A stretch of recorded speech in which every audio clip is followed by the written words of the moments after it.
Dan keris ajiku ini kutitipkan kepadamu. Siapapun yang datang untuk meminta, jangan kau beri. Hanya aku yang boleh mengambilnya sendiri. Ingatlah pesanku. Baik, Tuanku Ajisaka, hamba siap laksanakan perintah Tuan. Jawab Sembada. Selesai berbicara, Ajisaka pergi ke negeri Medang. Di sana, Ajisaka bertemu dengan Mbok Rondo Sengkeran. Ajisaka bertanya, apakah ini negeri Medang?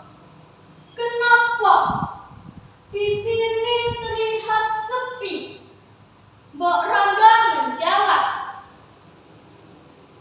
benar Tuan, ini negeri Medang. Di sini terlihat sepi karena banyak rakyat yang mengungsi karena takut dimakan oleh Raja Medang yang suka makan daging manusia. Hanya tinggal saya yang tua di sini. Daging saya alot. Lebih baik Tuan tinggalkan tempat ini. Tidak apa-apa, Bu. Saya seorang pemelana. Saya hanya ingin melihat kelemburan di negeri Medang ini. Jawab Ajisaka. Begitulah akhirnya Ajisaka tinggal di rumah Mbok Rondo. Pada suatu hari, sang Pakti kebingungan mencari rakyat Medang untuk disantap raja.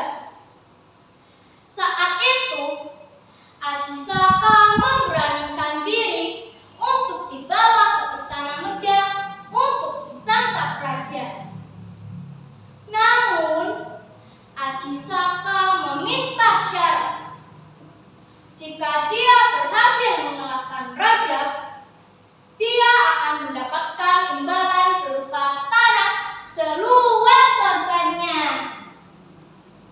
Singkat cerita, Ajisaka berhasil membunuh Prabu Dewata Cengkar, sang raja Medang yang kejam itu.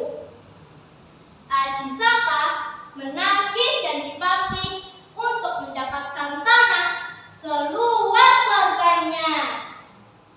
Anehnya, surganya itu makin ditarik semakin panjang hingga seluruh kerajaan Medang menjadi milik Ajisaka. Sejak dipimpin Ajisaka, kerajaan Medang semakin jaya. Saat itulah Ajisaka teringat akan kerisnya yang dulu dititipkan pada Sembada. Wahai Dura abdiku, tolong ambilkan keris ajiku yang ada di Sembada. Pergilah engkau ke pegunungan Kendeng. Ambil keris itu sampai dapat. Baik Tuanku Ajisaka, hamba siap laksanakan perintah Tuan. Sesampainya di pegunungan Kendeng, Dora menyampaikan maksudnya untuk mengambil keris milik Ajisaka. Wahai Sembada, aku datang ke sini karena diutus untuk mengambil keris itu sampai dapat, kata Dora. Tidak bisa, saudaraku Dora. Akulah yang diperintahkan Tuanku Ajisaka untuk menjaga keris ini. Keris ini hanya